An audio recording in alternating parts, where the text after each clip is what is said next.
Good morning, my Real News Media TV family. Thank you so much for tuning in this morning, and I'm wishing for everyone a wonderful and a productive day. And in the news this morning for March 27, 2024, dispute between ex-friends turns physical. A nasty dispute between two former friends in February led to one woman being severely beaten and the other facing more than $90,000 in damages after the pair made an appearance before the Kingston and the St. Andrew Parish Court last Tuesday. Recalling the beating she received from someone she at one point considered a friend, the complainant said she went to the home of her attacker to visit someone else when the defendant asked her to leave. The victim said she refused as she was not there to see her former friend. She said the defendant became angry when she would not vacate the premises and proceeded to throw several blows at her. She said she was dragged by her hair and thrown down a flight of stairs. She said her attacker also threw a padlock at her, hit her with a pipe, and damaged her phone. The defendant, who pleaded guilty to malicious destruction of property and assault occasioning bodily harm, told the court that she did not want the complainant at her home as they were no longer friends. She said during their falling out, her ex-friend spoke about her behind her back and called her names. She said the latter was part of the reason she was no longer welcomed in her space. The claimant denied any wrongdoing. Senior Parish Judge Lauren Cole Montague, opting not to go back and forth with the former friends, ordered the defendant to repay the victim for damages sustained in the fight. The total sum being sought by the defendant was $150,000, including the cost of the phone that was damaged. Having revealed that she had already compensated the complainant $60,000 for the phone, the defendant was ordered to pay a balance of $90,000 by May 16. Jackfruit charged with murder. A 36-year-old higgler has been charged with murder following a stabbing incident along North Parade, Kingston on Monday, March 11. He is Damian Lewis, otherwise called the Jackfruit and Rasta, of Mountain View Avenue, Kingston 2.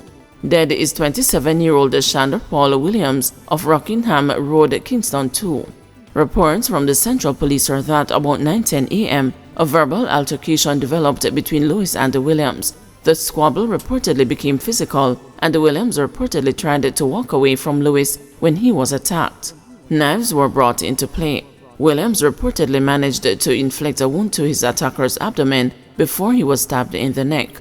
Both men were transported to hospital, where Williams succumbed to his injuries and Lewis was treated and admitted under police guard. Charges were laid against Lewis on Monday, March 25, after he was released from hospital. A court date is being arranged for him. Woman believes a crash victim could have survived if flown overseas. Tashika Swaby says her child's father, Jason Miller, one of four men who were involved in a fiery motor vehicle crash on the P.J. Patterson Highway in St. Catherine on Monday, March 18, could have survived had he been flown overseas for treatment. He was in the Mapen Hospital for a good period of time before he was transferred to Kingston Public Hospital. He was not in intensive care unit, and they had him on the ward until the night he died. I had the impression he would have been placed in ICU, Swaby said. One morning we went there and he said we should bring him home. And we were telling him we can't bring him home because he was sick bad. He must say better we bring him home because in the night when he call out for nurse, him not get no response. It is unfortunate that the hospital overseas rejected him. I think he would have lived had he received the care he was supposed to get, Swaby said. A construction worker, Miller, 25, who sustained severe burns to his body, succumbed to his injuries on Saturday, while 49-year-old Mason Joseph Cole, who was also traveling in the ill-fated motor vehicle, died on Sunday. Swaby, who described Miller as being everything to her, said his death has put her in a state of total confusion. I turned into a total idiot. I didn't know my head from my feet. They said the accident happened around 7 a.m. last week Monday. 4 of them were in the vehicle. The driver got out of the vehicle with minor burns. My baby father and the other 2 who got admitted into the hospital. One got burned in his face, the other one that died on Sunday received burns to his upper body. My baby father's entire body was burnt like 85%, Swaby told the news on Monday. He turned 25 on the 14th of March. We had lots of plans. We were planning to go ahead with the construction of a house first, and then start a business. He was even planning on going on a program to go work overseas so he could set things for his son. I don't even know what's next for us. I can't say, said the Swaby. Miller and the other men were heading to a construction site in Spanish Town, St. Catherine, when they crashed on the high-speed highway.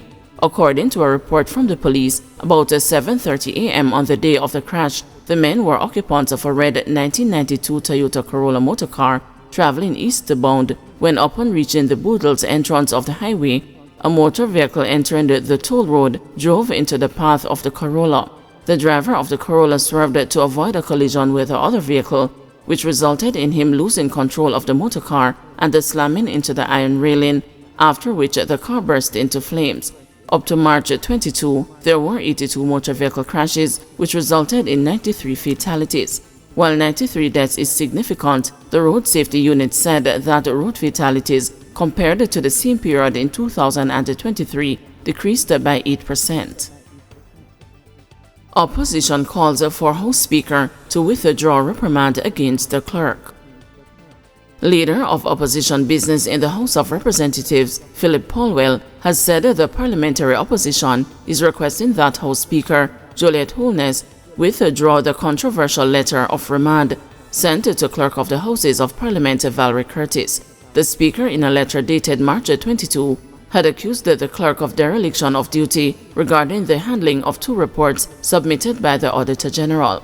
Seemingly bowing to public pressure, Mrs. Holness on Tuesday tabled the 2 special reports from the Auditor General that were returned to the department last Friday and subsequently resubmitted to Parliament on Monday for tabling. But anticipation had also been high that the Speaker would address the matter involving the clerk in Parliament. I thought you would have gone further today because yesterday was a significant day in our Parliament when a letter which was sent to the clerk became known to us. And it has caused us on this side tremendous distress, especially as we anticipate that the clerk, we know that the clerk is about to demit office, having served this Parliament for so long. And the tone of it, Madam Speaker, I don't think we as a Parliament could proceed today without having a discussion on this point. And for you, Madam Speaker, to indicate really what motivated that action yesterday in upbraiding the clerk, in disciplining the clerk in the way that it was done in the public. But Leader of Government Business in the House, Edmund Bartlett, took issue with the request for the Speaker to discuss the matter in Parliament and in the presence of Ms. Curtis, arguing that there is a sensitivity too that we shouldn't ignore in this House. Madam Speaker, I do think that it's always fair comment to make a point at any statement made by the Speaker, by any member in the House. But to ask you at this point to enter into a discussion or debate on a matter of a member of this administrative arm of Parliament in the presence of the member too, it's Madam Speaker, what is very clear is that there's a sensitivity too that we shouldn't ignore in this House. And the fact is that the Speaker and the clerk are currently in discussion on the matter. And I would urge that we respect that, and that indeed an appropriate statement will be made at the end of those discussions. So and in fairness, both of us have had that discussion, and it disappoints me. In response, Mrs. Holness said she and the clerk were in dialogue and wished to say nothing else at this time. I advise you, both from myself and the clerk, that we are in dialogue and wish to say nothing else at this time. $400 million lease being paid by TAJ for 2 unoccupied properties. Tax Administration Jamaica has been paying close to $400 million to lease 2 properties despite failing to occupy the buildings up to August last year. The revelation emerged from an audit conducted by the Auditor General, the report of which was tabled in Parliament on Tuesday. The Auditor General conducted a special audit of Tax Administration Jamaica's leasing arrangements in response to allegations which came to the attention of the department.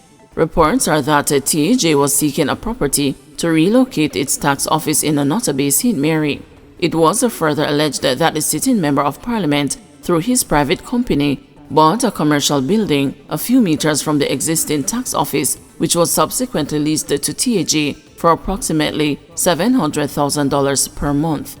It was also alleged that although approximately 8 months' rent had been paid, the building was not yet occupied by TAJ and renovation works were yet to begin. Based on the allegations, the Auditor General sought to assess whether there were breaches in the TAJ's policies and procedures as well as government guidelines. Despite discovering that the allegations were true, the Auditor General found no evidence that the sitting MP interfered with the TAJ's procurement process or influenced the decision to lease the property. Additionally, the Auditor General found that TAJ did not receive permission from the Commissioner of Lands prior to entering into the lease agreement for the Anotta Bay property. The report also pointed out that TAJ is yet to occupy a property leased in Greenville, Manchester, although it spent a total of $356,802,893 over the last 3 years. The Auditor General said as at August 2023, despite the completion of the proposal for renovation and furnishing in June 2019 and the first lease payment in September 2020, the necessary retrofitting and renovation works had not yet started as of August 2023. The Auditor General noted that there are 2 other locations within the Mandeville area that the TAJ occupied, costing the government $51.2 million per annum. TAJ's monthly lease payment for the properties, combined as at August 2023, were more than $11 million.